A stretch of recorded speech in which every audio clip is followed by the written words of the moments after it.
আমরা চলুন এই খলিলুর রহমান এবং রেজওয়ানা হাসানের যে অপকর্ম, এদের এই অপকর্মের প্রতিবাদে জামাত ইসলাম শুক্রবার জুমার পরে বাইতুল মোকাররম থেকে একটি বিক্ষোভ মিছিলের ডাক দিয়েছিল। সেখানে লোকারণ্য হয়ে গেছে, হাজার হাজার মানুষ এই বিক্ষোভে অংশগ্রহণ করেছে। এটি হবারই কথা, কারণ তারা এত জঘন্য কাজ করেছে যে দীর্ঘ 17 বছর পরে মানুষ নিজেদের ভোটাধিকার প্রয়োগ করেছে, সুযোগ পেয়েছে। সেই ভোটাধিকার প্রয়োগ করার পরে তাদের সেই ভোটকে বানচাল করে দেওয়া হয়েছে। 12 ফেব্রুয়ারি নির্বাচনের পর এই নির্বাচন নিয়ে অনেক ধরনের কথা বাজারে এসছে। আমরা এমন কথা শুনেছি, নির্বাচনে ইলেকশন ইঞ্জিনিয়ারিং হয়েছে। আমরা সন্ধ্যা পর্যন্ত দেখেছি জামাতে গিয়েছিল, তারপর 2 ঘন্টা বিরতি দেওয়ার পর দেখেছি জামাত হেরে যাচ্ছে, বিএনপি জিতে গেছে। তখন বলা হচ্ছিল বা মানুষজন বলছিল বা সন্দেহ করছিল যে ইলেকশনে ইঞ্জিনিয়ারিং হচ্ছে। নইলে হঠাৎ করে professor doctor Mohammad Yunus sir vote দেওয়ার পর থেকে পরবর্তী প্রায় 36 ঘন্টা উনি নীরব ছিলেন। ওনার কোনো স্ট্যাটাস বা ওনার কোনো খবর আমরা কেউ পাইনি। সরকারে ছিল ডক্টর ইউনূস স্যার এবং ওনার টিম, এবং ওই যে ইঞ্জিনিয়ার রেজাওয়ানা, এই যে খলিল সাহেব, এরা ছিল। আবার ওই যে আসিফ নজরুল ছিল। যারাই ছিল সবাইকে প্রশ্নের মধ্যে আনতে হবে। ওনাকে ভোট চোর বলা যাবে না, কারণ উনিও তো আপনাদের মতো সরকারের বাইরেই ছিল। একটা শক্তি আছে, সেই শক্তি এর আগেও নারী নীতি বদলে দিয়েছে। সেই শক্তির একটা পার্ট যদি বিরোধী দল হয়েও থাকে, কখনো যেন এই জাতীয় শক্তি মেইন স্ট্রিম না হতে পারে, আমরা সেই কাজটা করতে পেরেছি। তাদেরকে আমরা মেইন স্ট্রিম হতে দেই নাই।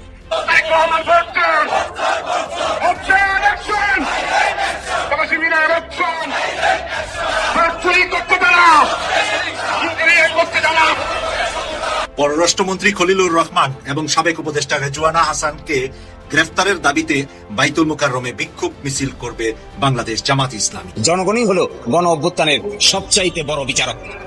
এটি বিচার কার্যের 2 দেয়ালের 4 দেয়ালের মধ্যে বসে জনগণের এত বড় আফসারকে ফয়েল করে দেওয়া যায় না। আপনারা জানেন বাংলাদেশে এখন কি হচ্ছে। আপনারা গণভোটে সবাই কি হ্যাঁ পক্ষে ছিলেন না? আমরা সবাই কিসের পক্ষে ছিলাম? আমরা হ্যাঁ পক্ষে ভোট দিয়ে গণভোটকে জয়যুক্ত করেছি। কিন্তু সেই গণভোটের গণরায়কে নিয়ে যাওয়া হচ্ছে আদালতে। গণভোটের বৈধতাকে প্রশ্ন করা হচ্ছে আদালতে। আমরা কি সেটা মানবো না। যদি জনগণের রায়কে আদালতে নিয়ে যাওয়া হয়, তাহলে আমাদেরকেও রাজপথে যেতে হবে। তারিখটা যদি ভোটে পাস করে থাকে, বলতে পারে যে তারিখটা ভোটে পাস, আমি লিখিত দিলাম, এই জীবনটা দিয়ে দেবো। ডিক্লারে পাস করছে, কিভাবে করলাম? মামুনুল হকের মতো লোক যে জায়গায় বেল গেছে, এই জায়গায় আমাদের মতো সাধারণ জনগণের ইচ্ছা কোথাও পায় না। এখন স্লোগান দেন, জয় বাংলা।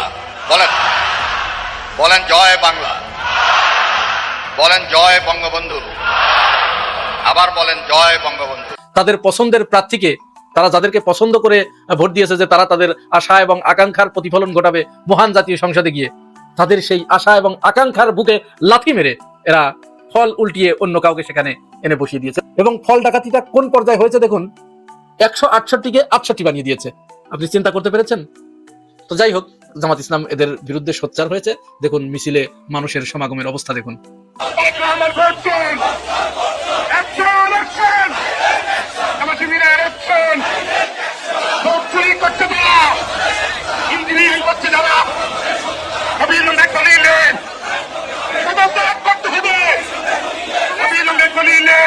শুধু তাই নয়, এই যে মিছিল, এই যে মানুষের প্রতিবাদ, এই যে বিক্ষোভ, এই বিক্ষোভের পরে মানুষ, উত্তেজিত জনতা, যারা তাদের ভোটাধিকার প্রয়োগ করার পরেও তাদের কাঙ্ক্ষিত নেতা নির্বাচন করতে পারে নাই, এই কুচক্রী মহলের কারণে তাদেরকে দেখুন জুতাপেটা করেছে।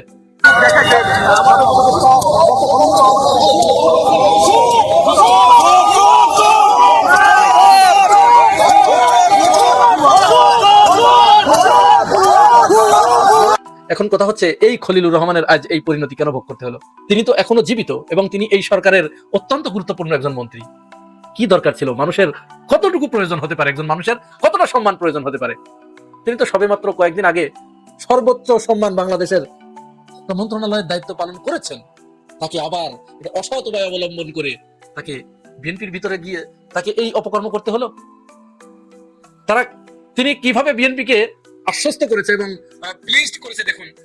মাত্র কয়েক মাস আগে, 2 মাস আগে, বর্তমান স্বরাষ্ট্রমন্ত্রী থেকে শুরু করে আমির খসরু মাহমুদ এবং ইশরাক হোসেন প্রত্যেকেই এই খলিলুর রহমানের পদত্যাগের দাবিতে তারা বিক্ষোভ সমাবেশ করেছে।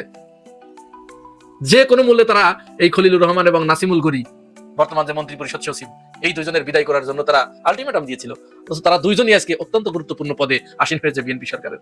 তাহলে এর দ্বারা কতটুকু উপকৃত হয়েছে বর্তমান সরকার, এবার চিন্তা করুন। এই খলিলুর রহমান আর একটি অসত্য বাণী তিনি বাংলার মানুষের সামনে উপস্থাপন করেছেন। আমেরিকার সাথে যে চুক্তিটি হয়েছিল, এই চুক্তির ব্যাপারে যখন সমালোচনা শুরু হলো, খলিলুর রহমান একেবারে সুবোধ বালকের মতো অসত্য কথাটাকে তিনি কিভাবে সত্যের মতো বর্ণনা করে গেলেন, যে আমরা শুধু এই চুক্তি একা করি নাই, এই চুক্তি যখন করা হয়েছে তখন বিএনপি এবং জামাত উভয়ের সাথে আলাপ আলোচনা করে সলা পরামর্শ করেই এই চুক্তি করা হয়েছে।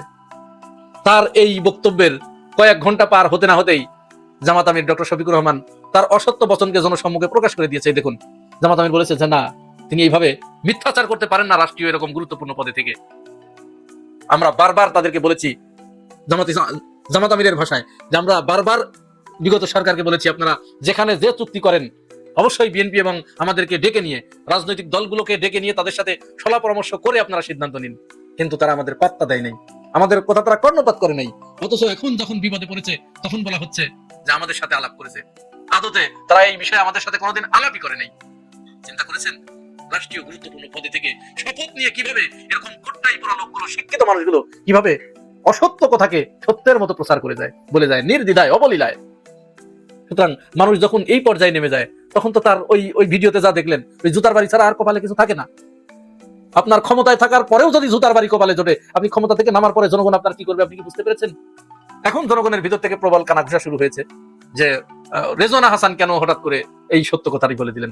অনেকেই বলছে, রাজনৈতিক বিশ্লেষকরা বলছে যে তাদের দুইজনকেই মন্ত্রণালয়ে নেয়ার কথা ছিল, বিএনপির মন্ত্রী পরিষদে যুক্ত করার কথা ছিল। কিন্তু বিএনপি যখন শুধুমাত্র খলিলুর রহমানকে নিয়েছে, রেজওয়ানা হাসানকে নেয় নাই, তখন রেজওয়ানা হাসান এই সত্যটা বলে দিয়েছে। এবং আরো হয়তো অনেক কিছু আসবে সামনে। এখন অনেকেই যারা খলিলুর রহমান এবং রেজওয়ানা হাসানের বর্তমান ফ্যান হয়েছেন, নতুন ফ্যান হয়েছেন, বা এই সরকারের যারা অংশীজন, তারা বারবার বলার চেষ্টা করছে জামাত ইসলামের এই মুভমেন্টকে, রেজওয়ানা হাসান এবং খলিলুর রহমান বিরোধী অ্যাক্টিভিজমকে তারা বিতর্কিত করার চেষ্টা করছে যে রেজওয়ানা হাসান তো কোথায় জামাতের নামটাও উল্লেখ করে নাই, তাহলে এই গান্ডুর দল জামাতকে বলছে যে এই গান্ডুর দল সাংবাদিক সম্মেলন করছে রেজওয়ানা হাসানের বিরুদ্ধে। বাংলাদেশের মানুষ এত ছাগল না, সবাইকে আপনার মতো ছাগল ভেবেন না। রেজওয়ানা হাসানের 25 মিনিটের বক্তব্য প্রত্যেকেই শুনেছে, আপনিও শুনেছেন। এখন তিনি পরিষ্কারভাবে বিরোধী দলের কথা উল্লেখ করেছেন। সাংবাদিক কিন্তু তাকে টোপ দিয়ে, তার কথা এক পর্যায়ে কিন্তু ভালোভাবে এগিয়ে যাচ্ছিল, কিন্তু চতুর সাংবাদিক তাকে কিন্তু ওইখানে টোপ দিয়ে টেনে এনেছে, তাকে ভিতরে ঢুকিয়ে এনেছে। তিনি একটা পর্যায়ে ঠিকই আছে, অন্য ধরনের একটা আলোচনা করছিলেন, সেই আলোচনার ভিতরে একটা পর্যায়ে তিনি প্রথমে হুট করে উগ্রপন্থা নিয়ে আসেন। মানে উগ্রপন্থা আনতে আনতেই তিনি কি করলেন দেখেন, কত চতুরতার সাথে এই উগ্রপন্থাকে তিনি জুড়ে দিলেন জামাতের সাথে। তিনি প্রশ্ন করলেন যে এই উগ্রবাদের একটা অংশ তো, একটা পার্ট তো এখন বিরোধী দল, প্রধান বিরোধী দল। আপনি চিন্তা করতে পেরেছেন? তার মানে কি জামাত ইসলামকে এখানে টেনে আনলো। এখন রেজওয়ানা হাসান বুঝে হোক আর না বুঝে হোক, তিনি কিন্তু ওই কথাটাকে ধরতে পারেন নাই, সাংবাদিকের ওই চতুরতা তিনি ধরতে পারেন নাই। তিনি একেবারে সুবোধ বালিকার মতো গড়গড় করে বলে দিলেন যে হ্যাঁ, তারা বিরোধী দলে আসলেও আমরা কিন্তু তাদের মেইন স্ট্রিমে আসা ঠেকাতে পেরেছি, আমরা তাদেরকে ঠেকিয়ে দিতে সক্ষম হয়েছে, আমরা তাদেরকে মেইন স্ট্রিমে আসতে দেই নাই। বদলে দিয়েছে।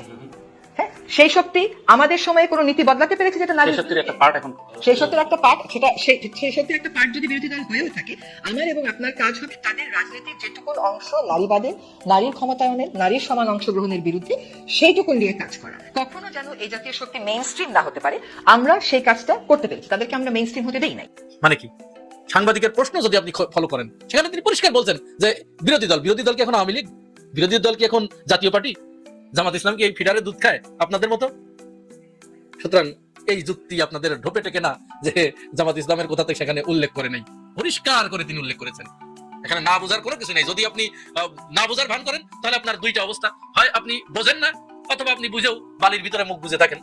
যাই হোক, সর্বশেষ আপনাদেরকে যে ফেরেস্তা দেখাতে চেয়েছি, একদল ফেরেস্তা হচ্ছে যাদের কোনো পাপ নাই, যারা কোনোদিন কোনো অন্যায়ের সাথে যুক্ত থাকতে পারেন না। এই যে 5 আগস্টের পর থেকে শেখ হাসিনার আমলে তো ছাত্রলীগ যুবলীগ এক ধরনের চাঁদাবাজি করেছে, ছিনতাই করেছে, বাংলাদেশকে ধর্ষণের স্বর্গরাজ্যে পরিণত করেছিল। শেখ হাসিনা বিদায় নেবার পরে 6 আগস্ট থেকে, 5 আগস্ট শুধু বন্ধ ছিল, 6 আগস্ট থেকে এই যে রাস্তার চাঁদাবাজি, তারপরে ফুটপাতের চাঁদাবাজি, এই টেন্ডারবাজি, দখলবাজি, বালুমহল দখল, ইটমহল দখল, জলমহল দখল, এগুলো কারা করছে? আসমান থেকে ফেরেশতা নাজিল হয়ে, না মাটির নিচ থেকে কেউ অন্য কোনো দল নাজিল হয়ে করছে? কারা করছে? এই যে মানুষের দোকানে দোকানে গিয়ে চাঁদা চাওয়া হচ্ছে, রিক্সা চালকদের কাছে চাঁদা চাওয়া হচ্ছে, টেম্পু স্ট্যান্ড থেকে চাঁদা চাওয়া হচ্ছে, চাঁদা না দিতে পারলে তাদেরকে পিটিয়ে হত্যা করা হচ্ছে। এই মাত্র 12 তারিখের পরে, অর্থাৎ নির্বাচনের পরে থেকে আজ পর্যন্ত 55 জনকে পিটিয়ে হত্যা করেছে চাঁদা না দেওয়ার অপরাধে। এগুলো কারা করছে? অথচ একজন ফেরেশতা দেখুন তিনি কিভাবে নিজেকে ফেরেশতা হিসেবে দাবি করলেন? ঢাকা শহরে কোথাও কি যুবদলের কোনো সময় দেখছেন যে ফুটপাত দখল অমুক তামুক চাঁদাবাজি? আমরা সবসময় বিএনপির চেয়ারম্যান বর্তমান প্রধানমন্ত্রী তারেক রহমান সাহেবের নির্দেশনা মেনে এমন ভাবে কঠোর হয়েছে যে একটা যুবদলের ছেলে তারা যে সঠিক ওয়েতে ব্যবসা করবে, ফেয়ার ব্যবসা করবে, সেই জিনিসটাও ভয় পাচ্ছে যে আমরা মনে হয় কোনো কিছু করতে গেলে আমাদেরকে বহিষ্কার করে দেবে। আমরা জিরো টলারেন্সে আছি এবং আমরা নিজেরাই আইনের প্রতি শপথ করে দিই। আমরা প্রেস কেউ যদি বিপদগামী হয়ে যায় বহিষ্কারের সাথে সাথে লিখে দিই যে আইনের আওতায় আনার জন্য পুলিশ প্রশাসনকে আহ্বান জানানো হচ্ছে। বুঝতে পেরেছেন? এদের কোনো পাপ নাই, এরা ভাজা মাছ উল্টে খেতে জানে না। এরা এত নিষ্পাপ মাসুম। এই যে বাংলাদেশে যা কিছু এখন হচ্ছে, চাঁদাবাজি, খুন, ধর্ষণ, এগুলো যা হচ্ছে, এগুলো মাটির নিচ থেকে কোন একটা আজীব প্রাণী, আজীব জীব উঠে এসে এগুলো করছে। ওনারা এগুলো ধারও ধারে না, ওনারা এটা বোঝেই না। 12 ফেব্রুয়ারি নির্বাচনের পর এই নির্বাচন নিয়ে অনেক ধরনের কথা বাজারে এসছে। আমরা এমন কথা শুনেছি নির্বাচনে ইলেকশন ইঞ্জিনিয়ারিং হয়েছে। আমরা সন্ধ্যা পর্যন্ত দেখেছি জামাত এগিয়েছিল, তারপর 2 ঘন্টা বিরতি দেওয়ার পর দেখেছি জামাত হেরে যাচ্ছে, বিএনপি জিতে গেছে। তখন বলা হচ্ছিল বা মানুষজন বলছিল বা সন্দেহ করছিল যে ইলেকশনে ইঞ্জিনিয়ারিং হচ্ছে। নইলে হঠাৎ করে professor doctor Mohammad Yunus sir vote দেওয়ার পর থেকে পরবর্তী প্রায় 36 ঘন্টা উনি নীরব ছিলেন। ওনার কোনো স্ট্যাটাস বা ওনার কোনো খবর আমরা কেউ পাইনি। এই নির্বাচন ইঞ্জিনিয়ারিং হয়েছে, এই আলোচনাটা বাংলাদেশে ঘুরপাক খাচ্ছিল বিগত নির্বাচনের পর থেকে এই অবধি। তারপর এটা ধীরে ধীরে স্থগিত হয়ে গেছে। তার কারণ হলো নির্বাচনে ইঞ্জিনিয়ারিং যদি হয়েও থাকে সেটা জামাত ইসলাম মেনে নিয়েছে, বিরোধী দল মেনে নিয়েছে, তারা সরকার গঠন করেছে, বিরোধী দল তাদের কাজ করে যাচ্ছে, সবাই মেনে নিয়েছিল। এটা নিয়ে আলোচনা যতই আগে হয়েছে সেটা টোটালি স্থগিত হয়ে গেল যখন এই অধিবেশন বসবে 12 তারিখে। সেখানে বিএনপি বলেছে যে প্রধান বিরোধী দল থেকে দেওয়া হবে ডেপুটি স্পিকারকে।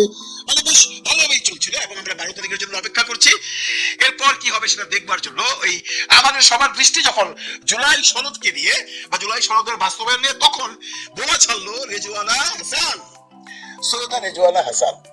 চিনেন সবাই, সুন্দরী মহিলা। ওনার আব্বা এক সময় রাজনীতি করতো মুসলিম লীগের, তারপরে রাজনীতি করেছে জিয়াউর রহমান সাহেবের সাথে, তারপরে রাজনীতি করেছে জাতীয় পার্টির সাথে। রেজওয়ানা হাসানের এই যে উপদেষ্টা পরিষদে আসা নিয়ে কারো কোনো দ্বিমত ছিল না। কেউ এই কথা বলেনি যে রেজওয়ানা হাসানকে কেন নেওয়া হয়েছে। কারণ রেজওয়ানা হাসান বাংলাদেশের পরিবেশ নিয়ে যে বেলা আছে তার ওখানে অনেক ভালো ভালো কাজ উনি করেছেন, অনেক বিতর্কিত কাজও করেছেন। তবুও উনি যখন উপদেষ্টা পরিষদে এসেছেন তখন কেউই বলেনি ওনাকে কেন নেওয়া হয়েছে। অনেকের ব্যাপারে কথা উঠেছে, ওনাকে কেন নেওয়া হয়েছে, ওনাকে কেন নেওয়া হয়েছে, সেই সমস্ত আলাপ আগে ছিল। কিন্তু যখন পরিষদ হয়ে গেল, যখন ইলেকশন চলে আসলো, তখন আমরা বাজারে অনেক ধরনের কথা শুনতে পেলাম। আমরা ব্রিগেডিয়ার জেনারেল সাখাওয়াত হোসেনের একটি ইন্টারভিউ দেখেছি যেটা নয়নাদিত্য দিয়েছিল, যে উনি বলেছেন যে ইউনূস সরকারের সময় একটা কিচেন ক্যাবিনেট ছিল, সেই কিচেন ক্যাবিনেটে ছিল এই রেজওয়ানা হাসান, আদিলুর রহমান শুভ্র, ফয়জুল কবির চৌধুরী এবং আসিফ নজরুল সাহেব। এটা নিয়ে অনেক বাকবিতণ্ড হয়েছে। এবং আমরা যখন এই উপদেষ্টা পরিষদ হয়েছে বিগত 17 মাসে আমরা সবসময় শুনেছি যে ইউনূস সরকার জামাতের পক্ষে কাজ করছে। বিএনপিও বারে বারে ব্লেম করছে, আবার জামাত ব্লেম করছে যে ইউনূস সরকার বিএনপির পক্ষে কাজ করছে। আসলে কে কার পক্ষে কাজ করছিল সেটা বোঝার সময় এখন আর নেই। কিন্তু এখন যে প্রশ্নটা উঠেছে, এখন যে বোমাটা ছেড়েছে সৈয়দা রেজওয়ানা হাসান, যেটা নিয়ে এখন রাজনৈতিক মহল তোলপাড়। আপনারা জানেন উনি সেই নয়নাদিত্যরই একটা ইন্টারভিউ বলেছে অনেক কথার ভিড়ে। নয়নাদিত্য যখন তাকে প্রশ্ন করেছে যে বাংলাদেশের একটি দল যাদেরকে আপনারা পছন্দ করেন না তারা তো অলরেডি সরকারের বিরোধী দল হিসাবে আছে, তার মানে নয়নাদিত্য মিন করেছে জামাত ইসলামের কথা, কারণ জামাত ইসলামী এখন বিরোধী দলে আছে। রেজওয়ানা হাসান তার প্রত্যুত্তরে বলেছেন যে আমরা তো তাদেরকে মেইন স্ট্রিমে আসতে দেইনি। শব্দটা মার্ক করবেন, আমরা তো তাদেরকে মেইন স্ট্রিমে আসতে দেইনি, তার মানে ইলেকশনে তাদেরকে জিততে দেইনি। এখনই চলে যেতে হবে সেই জায়গায় যেখানে কথা হয়েছিল ইলেকশন ইঞ্জিনিয়ারিং নিয়ে। এই কথার পরে এটা স্পষ্টত সত্য যে ইলেকশন ইঞ্জিনিয়ারিং হয়েছে। এটা কে স্বীকার করলো? উপদেষ্টা পরিষদের একজন প্রভাবশালী উপদেষ্টা, যার কথায় উপদেষ্টা পরিষদের অনেক কিছু করা হতো। আমরা এও দেখেছি, এই যে 4 জনের নাম বললাম, আদিলুর রহমান শুভ্র, আসিফ নজরুল, রেজওয়ানা এবং ফয়জুল কবির চৌধুরী, এদের মধ্যে আসিফ নজরুলকে আমরা ইলেকশনের দিন দেখেছি। আসিফ নজরুল সাহেব ইলেকশনের রেজাল্টের পর লিখেছেন তার ফেসবুক স্ট্যাটাসে আলহামদুলিল্লাহ। তার মানে উনি বোঝাতে চেয়েছেন বিএনপি পাস করেছে আলহামদুলিল্লাহ। এখন এটা 2 ধরনের ব্যাখ্যা হতে পারে। প্রথম ব্যাখ্যা হতে পারে, আমরা প্রথম থেকেই জানি যে আসিফ নজরুল সাহেব বিএনপির পক্ষ থেকেই উপদেষ্টা পরিষদে ঢুকেছিলেন, এমন কথা বাজারে আছে। হয়তোবা উনি এই জন্যই খুশি হয়ে লিখেছিলেন আলহামদুলিল্লাহ, তাহলে এটা নিয়ে কোনো বিতর্ক নেই। কিন্তু রেজওয়ানা চৌধুরীর কথার পর এটা স্পষ্ট প্রমাণিত হয় তারা যে মেটিকুলাস ডিজাইনটা করেছিল ইলেকশনটা নিয়ে, যে কোনোভাবেই সেই উগ্রপন্থী জামাত ইসলামকে যারা নারী বিদ্বেষী তাদেরকে ক্ষমতায় আসতে দিবে না, এবং তারা ক্ষমতায় আসেনি। এর জন্য আসিফ নজরুল সাহেব বলেছেন আলহামদুলিল্লাহ। বাকি হলো ফয়জুল কবির সাহেব, তার সম্পর্কে কোনো কথা এখন পর্যন্ত বাজারে ওঠেনি। আজিজুর রহমান সাহেব অলরেডি নেপাল চলে গেছেন, উনি আসার পর বোঝা যাবে। এই যে ফোর স্টুডেন্টসরা বেসিক্যালি ইলেকশনটাকে ইঞ্জিনিয়ারিং করবার ব্যাপারে পুরোপুরি ব্যস্ত ছিল। এখন অনেকেই প্রশ্ন করছেন, তাহলে professor doctor Mohammad Yunus sir কি ঘুমাচ্ছিলেন? প্রফেসর ডক্টর মোহাম্মদ ইউনূস স্যারের কি কোনো ক্ষমতা ছিল না? আবার অনেকে এইটাও বলছেন প্রফেসর ডক্টর মোহাম্মদ ইউনূস স্যারের কথাই বা তার ইশারাইতে এগুলো করেছে এরা চারজন। এখন জনগণ জানতে চায় আসল ঘটনা কি। আমরা যে জিনিসটা ভুলে গিয়েছিলাম, আমরা এই ইলেকশন ইঞ্জিনিয়ারিং নিয়ে আর কোনো আলোচনা করতে চাচ্ছিলাম না, আমরা সামনের দিকে এগিয়ে যাচ্ছিলাম। তখন যখন এই ধরনের কথা উঠে, তখন এই কথাও উঠে যে প্রফেসর ডক্টর মোহাম্মদ ইউনূস স্যারের ভূমিকাটা কি ছিল। আমরা যতদিন শুনে এসেছি প্রফেসর ডক্টর মোহাম্মদ ইউনূস জামাতকে সাপোর্ট করছে, এনসিপিকে সাপোর্ট করছে, এটা কি সেটা ভুল ছিল? নাকি প্রফেসর ডক্টর মোহাম্মদ ইউনূস লন্ডনে গিয়ে সেই চুক্তি করে এসেছিল যে আমরা বিএনপিকে ক্ষমতায় আনবো? আসলে দেখুন বন্ধুরা, বাংলাদেশে একটি মহল চাই না জামাত ইসলাম ক্ষমতায় আসুক। নইলে যে পরিমাণ ভোট পড়েছিল, যেভাবে মানুষের মধ্যে উচ্ছ্বাস ছিল, যেভাবে জামাতকে ভোট দিয়েছিল মানুষ, সেই হিসাবে তো জামাতের এই সিট পাবার কথা নয়। পেয়েছে, আমরা সেটাও মেনে নিয়েছি। কিন্তু এখন এই কথার পর এটা আর মানা যায় না। এখন অবভিয়াসলি টাইম এসছে রেজওয়ানা চৌধুরীকে জিজ্ঞাসা করা, এবং সেটা বিএনপিকে জিজ্ঞাসা করতে হবে। এর মূল কারণ হলো যে ব্লেমটা দেওয়া হয়েছে যে ইলেকশন ইঞ্জিনিয়ারিং করে জামাতকে হারানো হয়েছে। তাহলে এটাই প্রমাণিত হয় সেই ইঞ্জিনিয়ারিং করে বিএনপিকে জেতানো হয়েছে। বিএনপিকে এই কলঙ্কের বোঝা মাথায় নিয়ে বাকি 5 বছর কাটাবে? মনে হয় না। তাতে করে বিএনপিকে পদে পদে কথা শুনতে হবে। এখন বিএনপিরই উচিত সৈয়দা রেজিওয়ানা হাসানকে জিজ্ঞাসা করা, আপনার এই মেটিকুলাস ডিজাইন কিভাবে হয়েছিল, কারা করেছিল, আপনার সাথে কে কে ছিল, প্রফেসর ডক্টর মোহাম্মদ ইউনূসের ভূমিকা কি ছিল, ইত্যাদি ইত্যাদি ইত্যাদি। এই ঘটনা শুনবার পর অনেকেরই, ইনক্লুডিং মি, যদি এটা সত্য হয়ে থাকে, তাহলে প্রফেসর ডক্টর মোহাম্মদ ইউনূস স্যারকে যে বিশ্বাস আমরা করেছিলাম, প্রফেসর ডক্টর মোহাম্মদ ইউনূসের প্রতি যে আস্থা আমাদের ছিল যে উনি একটা ফ্রি এন্ড ফেয়ার ইলেকশন দেবেন, সেই আস্থা এখন থেকে চলে যাবে। ইউনূস স্যারের প্রতি যে শ্রদ্ধা, সেটা অনেক মানুষেরই চলে যাবে। সবাই বলবেন ইউনূস স্যারও সেই মেটিকুলাস ডিজাইনে জড়িত ছিল। আমরা দেখেছি ইউনূস স্যার একটা ভালো ইলেকশন দিয়েছেন। উনি বলেছিলেন উনি একটা ভালো ইলেকশন দেবেন, ঈদের মতো একটা উৎসব মুখর ইলেকশন হবে, কোনো গ্যাঞ্জাম হবে না।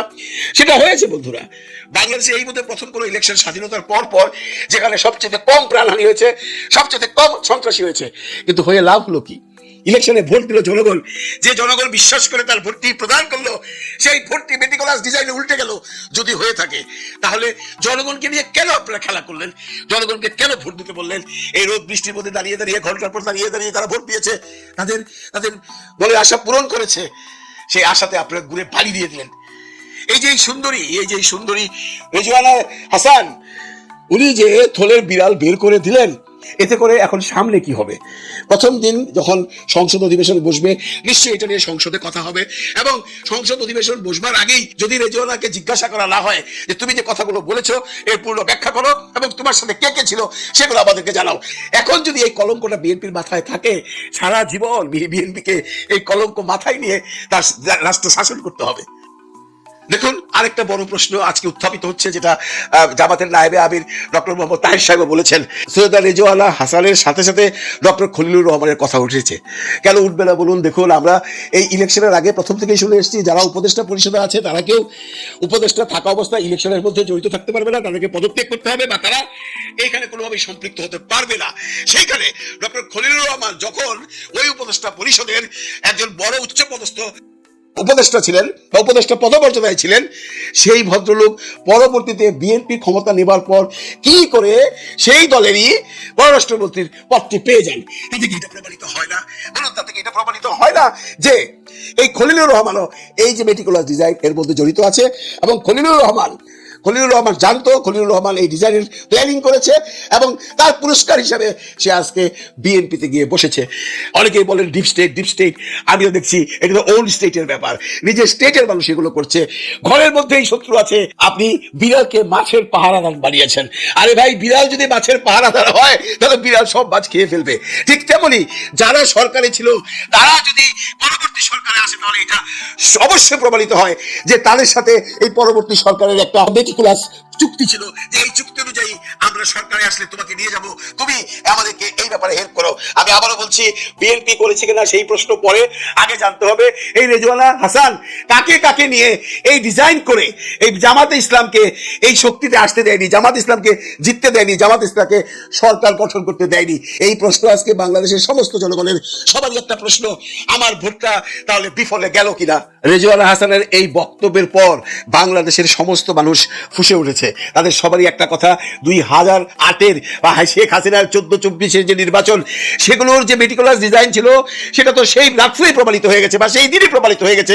দিনের ভোট রাতে হয়েছে, সিল ছাড়া ভোট হয়েছে, কিন্তু এই একমাত্র ভোট যেটা আমরা এখন শুনছি, ভোট গ্রহণ করবার পর, সরকার গ্রহণ করবার 15 দিন পর শুনছি এটা নিয়ে মেটিকুলাস ডিজাইন হয়েছে এবং একটি দলকে, এই যে পূর্ববর্তী সরকার ছিল তারা তাদেরকে মেটিকুলাস ডিজাইন করে সরকারে আসতে দেয়নি। তাহলে জনগণ কেন ভোট দিতে গেল, জনগণ কেন একটি দলকে সাপোর্ট করলো? তার মানে কি এটাই প্রমাণিত হয় না যে আপনার ভোট আপনি দিয়েছেন, সেই ভোট কাজে লাগেনি? তাহলে এত কষ্ট কেন জনগণ করলো? কেন মানুষের মধ্যে এত আশা ছিল যে আমরা বহুদিন পর একটা সুষ্ঠু নির্বাচন পাবো, ভোট দিব, যারা আমরা এত বছর দিতে পারিনি? সেই একই জিনিসই ঘটলো যেটা 24 বা 16-তে হয়েছে। এর মধ্যে আর কোনো ভুল নেই। এখন এইটার যে বিচার চেয়েছে, এইটার যে জিজ্ঞাসাবাদ করবার জন্য রিজওয়ানাকে দাঁড় করিয়েছে জামাত ইসলাম এবং খলিলুর রহমানের পদত্যাগ চেয়েছে, এগুলো নিয়ে আপনি কি ভাবছেন? আপনি আপনার মন্তব্য দয়া করে আমার এই কমেন্ট সেকশনে লিখুন, আমরা আপনার মতামত জানতে চাই। আপনার একটি মন্তব্য এই ভার্চুয়াল মিডিয়াতে অনেক মূল্যবান, কারণ আপনি তো আর রাস্তায় দাঁড়িয়ে মন্তব্য করতে পারেন না। আপনার মন্তব্য করবার একমাত্র জায়গা এই ভার্চুয়াল মিডিয়া। এই মন্তব্যগুলোকে একাঠা করে মানুষ রেখে দেবে মনের গভীরে এবং ভবিষ্যতে এগুলো প্রমাণ হিসাবে, দলিল হিসাবে থেকে যাবে বাংলাদেশ সরকার, বাংলাদেশ জনগণ এবং বাংলাদেশের 18 কোটি মানুষের মনের মধ্যে। ভালো থাকবেন সবাই, ভালো রাখবেন সবাইকে। আল্লাহ হাফেজ। একবার ইউটিউবে দেখছিলাম, আপনাদের সঙ্গে শেয়ার করি। আপনারা অনেকেই জানেন 1 আর 1 2, এটা হলো গণিত। 1 আর 1 11 যদি লেখেন ওইটা হয়ে যায় সংগঠন, একটা প্রতিষ্ঠান। 1 আর 1 2 যদি মিলে 1 হয়ে যায়, এই যে 2 1 হয়ে গেলে এটা হলো প্রেম, ভালোবাসা। আবার এই 1 থেকে আলাদা করে দেওয়াটা এটা হলো কূটনীতি।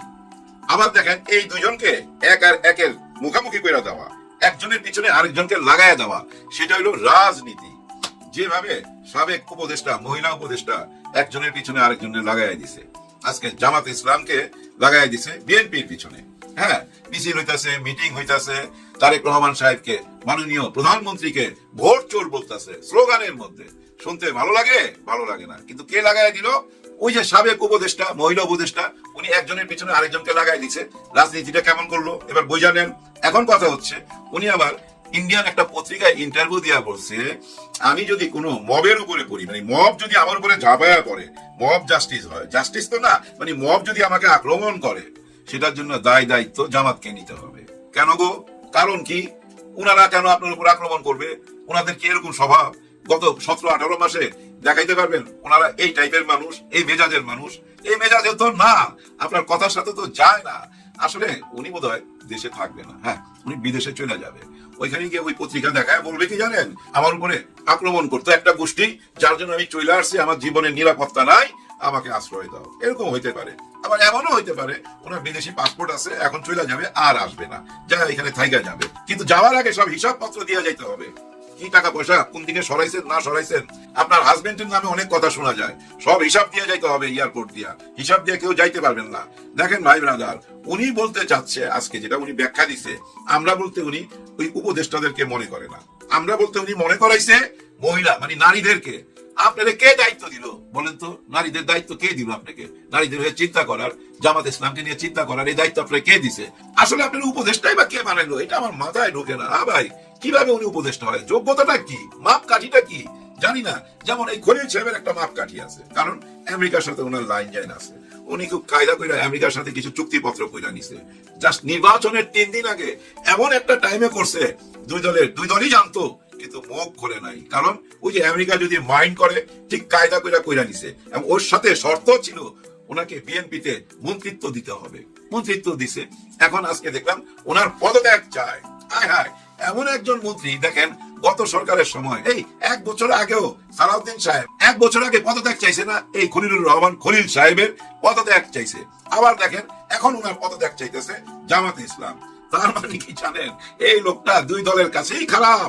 তার মানে কি এখন উনি কি পদত্যাগ করবে? বিএনপি কি উনাকে ছাইড়া দিবে, বাদ দিয়ে দিবে? না, অসম্ভব, হইতেই পারে না।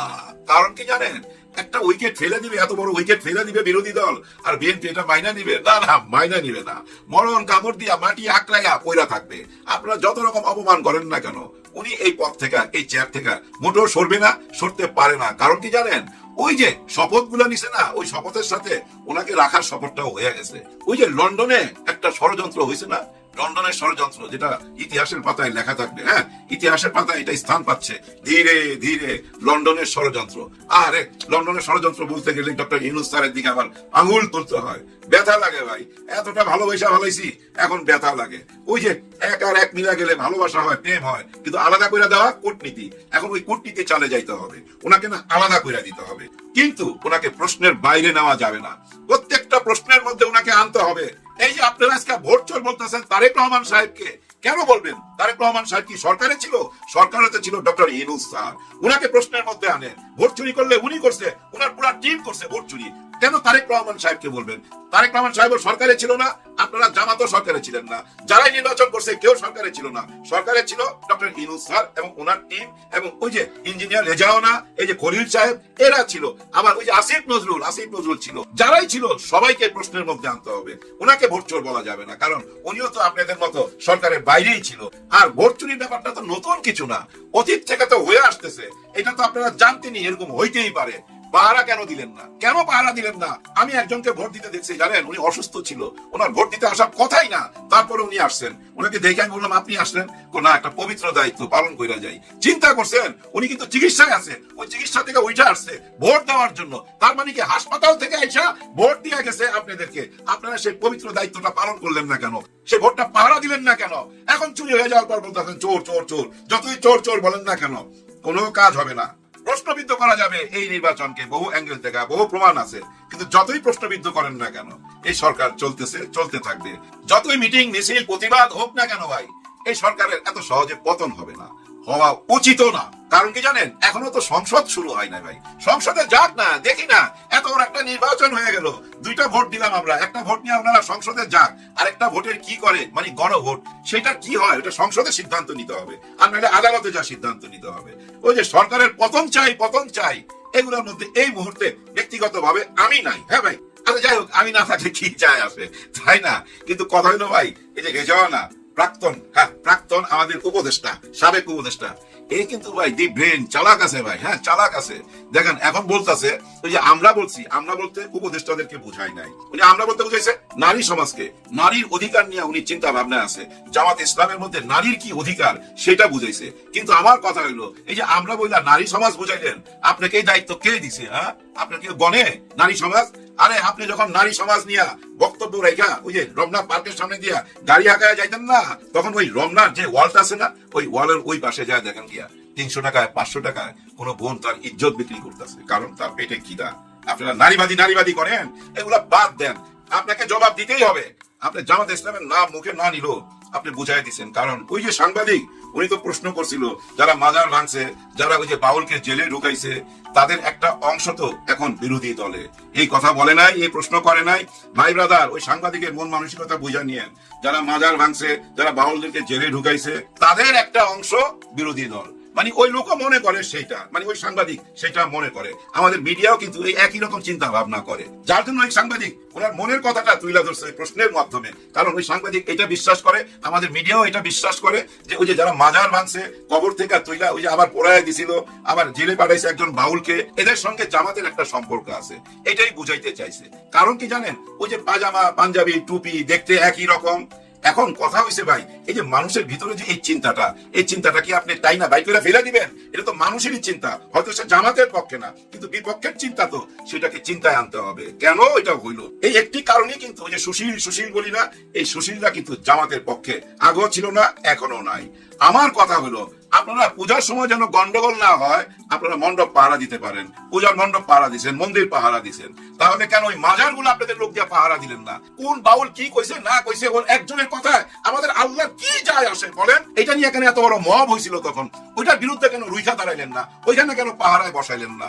বুঝেন না কেন? ওই দাড়ি টুপি দেখলে তো একই রকম লাগে, ওইটা আপনার অংশ মনে করে, তো অংশ মনে করেই ওই সাংবাদিক জিজ্ঞাসা করছে যে একটা অংশ তো বিরোধী দলে গেছে, আর উনি ওইভাবে উত্তরটা দিছে।